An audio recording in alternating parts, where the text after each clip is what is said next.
everyone. Oh my god, the word nice is starting to lose all meaning. I'm having that like what's it called when like you're learning kanji and then the kanji start to like separate into their constituent parts. It's called like the fall or something. Now I'm thinking of the word nice and I'm like, that's a very weird word. That's a very weird word. Hi everybody. This is Tsunderia Tsunderia Dream even Spider Mama Amiya Aranha. Not radishes, radicals. Just Staltzer fall. Is that how you say it? Just Staltzer fall. It kind of reminds me of that. Anyway, hello everybody. Tea. Sometimes I just take a sip of tea so that I can like collect my thoughts together. Like a cup of tea. You guys, I drank a bunch of pretzels. No, I didn't drink the pretzels. I ate a bunch of pretzels before this because I was so super hungry. So I might be drinking more than normal because pretzels make me thirsty, as you know. As we all know.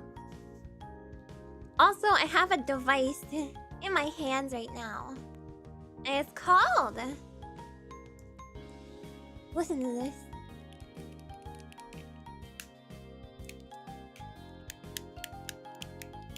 It's called a fidget cube. I'm gonna try not to play with it though because it makes some noise. I don't want you guys to have to hear the noise.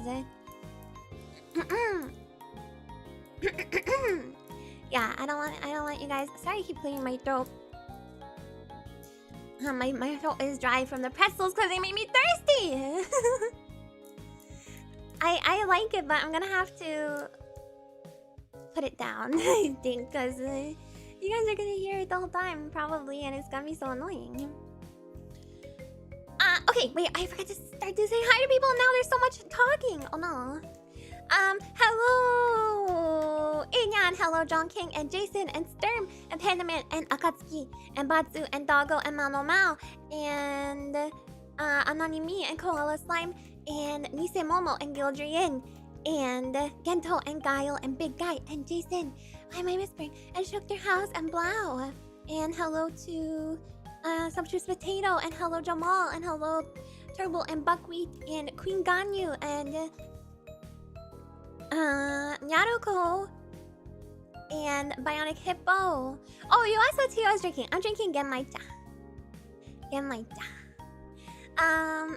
Hello Goldheart Dragon and Maxter and Conky and Mao Mao and John King and hello to Sir Lurksalot and hello Lurkers and Bot Watchers. Hello. Hello Phoenix. Hello Sporku. Hello Heart and Lazam and Togebi and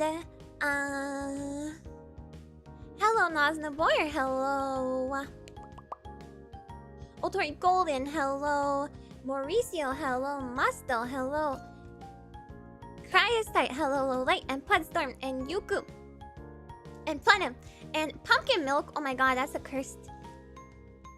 I guess it's not necessarily a cursed name because you know you can make pumpkin pudding or whatever, and that's that probably has like dairy in it, and it's so delicious.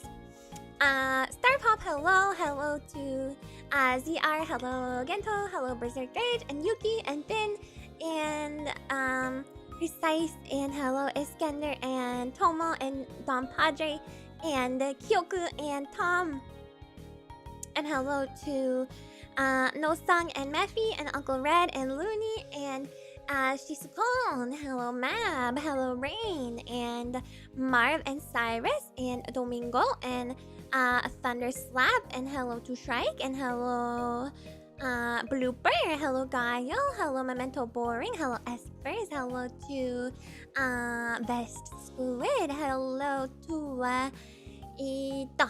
Elusive Man. Did I say her name? No. Hello.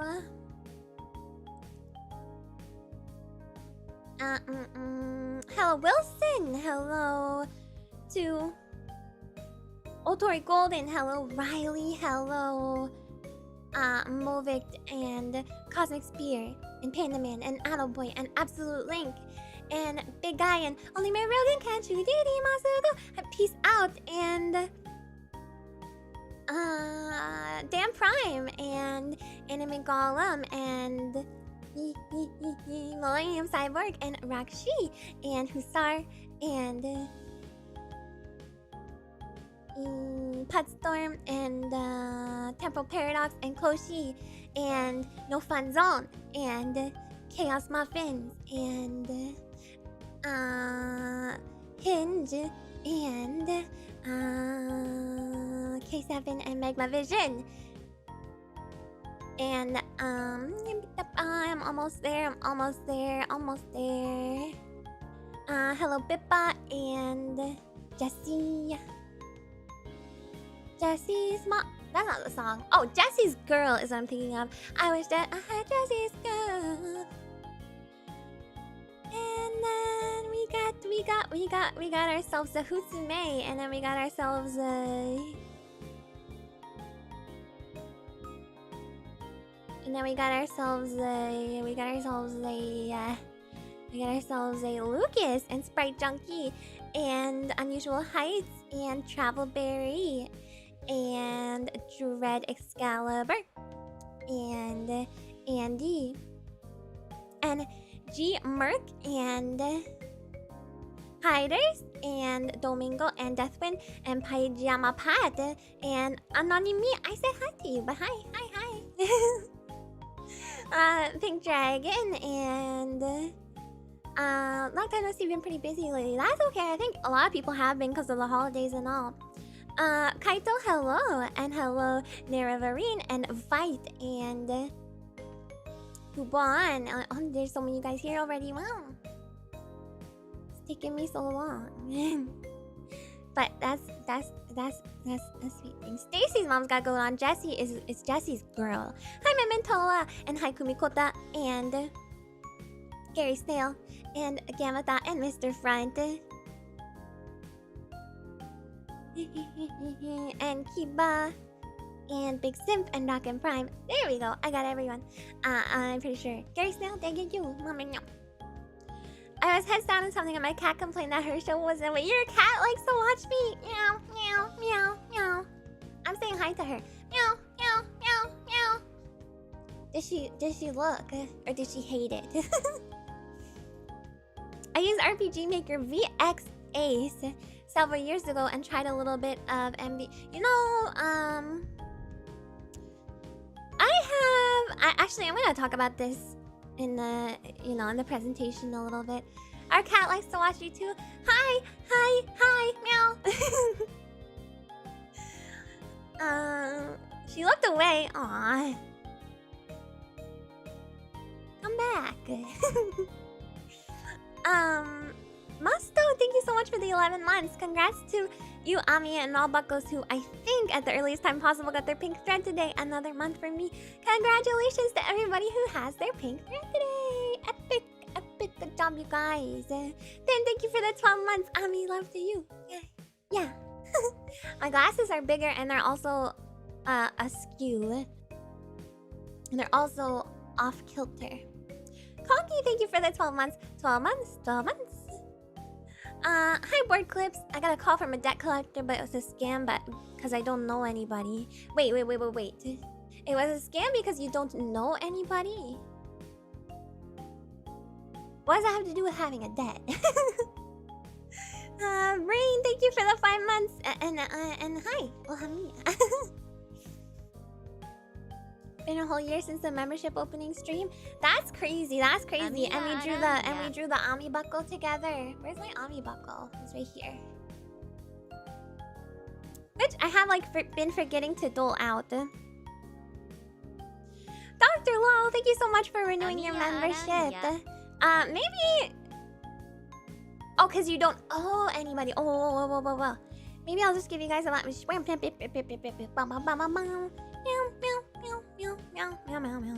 Amiya Aranha. For you guys. Playing an Ami legal tender. In Ami we trust. Okay. That was 5 for each of you. A lot of phone scams saying You owe them a Amiya debt lately? Aranha. Well, yeah, there's some like that, and then there's some that are like, the tax, you know, people, you didn't pay you're overdue for, you did your taxes wrong, and now we're coming to Aranha. arrest you. You have a warrant out for your arrest. And it's like, I wouldn't be getting arrested if I forgot to pay my taxes. Hi, Nurse! Thank you so much for the 5 months, and Amiya. But it's a robocall, it's not a real person. Hi, Cameron. I invented both the morbid meme and I didn't invent NFTs. Don't put that on me. Come on. You've been trying to reach about your car's extended warranty. Oh, I never got one like that. All my spam calls are in Chinese, so I just hang up. Oh, I've gotten those too. It's like, I don't know what that is. But generally nowadays, since I don't like talking on the phone... hi, Choco Milk Tea. Since I don't like talking on the phone nowadays, what I will usually do is just not answer unless it's a number I know. And then if it's important, they can leave me a ding-dang message. Is what they can do. Amiya Aranha. Yeah. That's all I gotta say. With all the crimes I committed, if my tax evasion what gets me, I'm gonna be meowed. You mean like petty crime, like jaywalking? Yeah.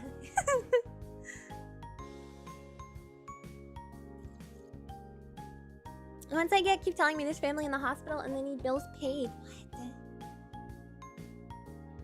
And then you're like, what family? And they're like, I'm your grandmother.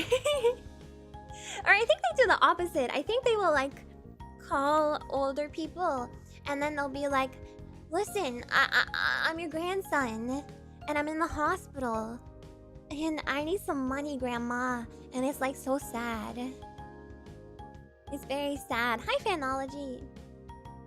If I committed tax evasion, I just wouldn't be caught. Well, that's kind of the name of the game, right? Evasion. It's a real thing, and it's so sad because, you know, elderly people, they don't always have 100% of their faculties about them. A lot of the time, they don't have a good memory, so they might, you know, they might remember that they have a grandchild and their grandchild's name, but they might not necessarily remember, you know, what they sound like or stuff like that, especially over the phone. It's just really sad. I'm stranded in this hellhole they call Europe. I need you to send me $5,000. And then you're like, sure, who are you? And you're like, I'm your dad. And then you're like, what's your name? And they're like, Mr. Burns. And then you're like, and your first name? And then they go, I don't know. Hi, Odysseus. People charged with tax evasion did not ultimately evade. Technically, that's true. Yes. Yeah, I guess you're right. But the people who committed tax evasion did not ultimately, maybe ultimately evaded. The ones I get about being in an accident always crack me up in a bizarre kind of way. Oh, what about you being in an accident? I worked briefly at a sketchy stockbroker company. They used to make us call retirement homes. It wasn't a great feeling. Oh, that sucks. Felt like it came in a sad topic. Hi, Ria. Not really. We're just talking about scam calls. I mean, it's a little bit sad depending on the circumstances, but some of them are funny. I have to sneeze.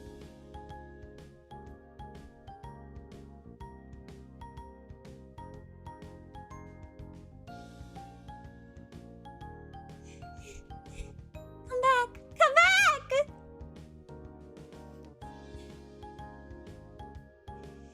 Hi, Hero!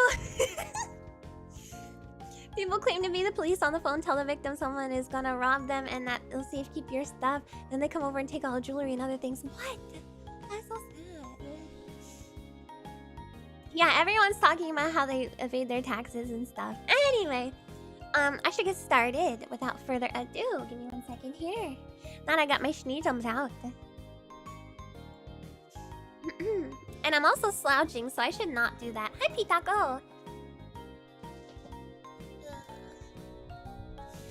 Oh my god.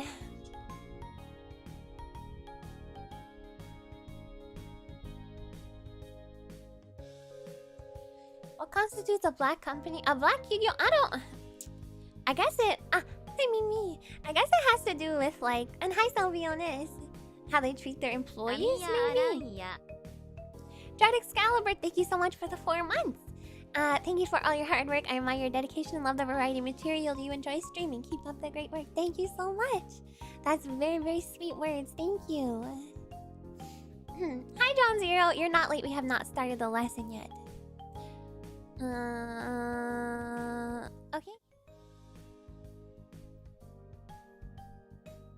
Hi. Welcome to Ami's game creation software thingy. Yeah. Yay! Cardboard time! I use the same cardboard as always.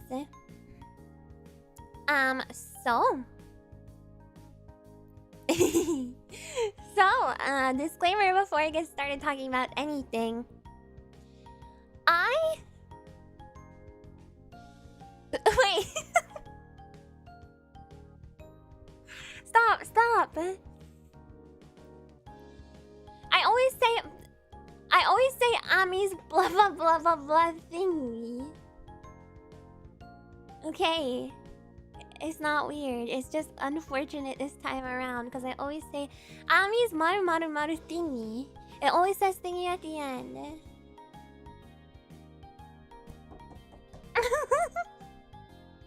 I'm so sorry.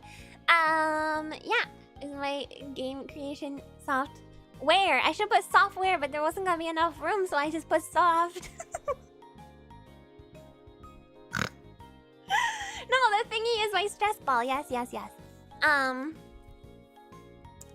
So, disclaimer. I am not a programmer. I'm not a game person. I am not a software developer. I'm not even really that good at math. I'm not good at math at all, okay? I'm not even really that good at playing games, let alone making them. You beautiful-minded people are gonna have to... Well, you won't have to, but if you want to chime in about any kind of information, then you can absolutely do so. But in terms of how I'm gonna describe some things, hello, Dirty Sprite. In terms of how I'm going to describe some things, that it's going to be very much rudimentary, probably. Yeah, that's all I have to say. Hi, Gudare, hello. So, that's all. Just do the thingy and it'll be fine. I know, but then, I feel like, I'm just preempting. I don't want people to be like, why didn't you do more research or whatever? And it's like, I can do the research, but I don't understand some of the stuff I'm researching. So I did my best to describe some of it. This was very fun to research. I'm personally not experienced with any of the software we're going to be talking about today. My personal experience starts with finding a copy or maybe a demo. Or maybe it was just completely pirated. Maybe it was a completely pirated piece of software. A little thing called RPG Maker 95 or 98. Something like that. And I remember I got it on Kaza or Morpheus or something. Something like that. No, it was totally legit because it was a demo, so yeah. It was definitely a demo and not, anything else. I feel like 2000 was when it popped off. It could have been one of the three. 95, 98, 2000. I confuse, RPG makers with editions of Windows. And I would play around with that a bit. I didn't get into the more advanced stuff, of course, but I didn't make any custom assets or anything. Hi, Demonic Maniac. Because I didn't really have any idea how to implement that sort of thing at the time.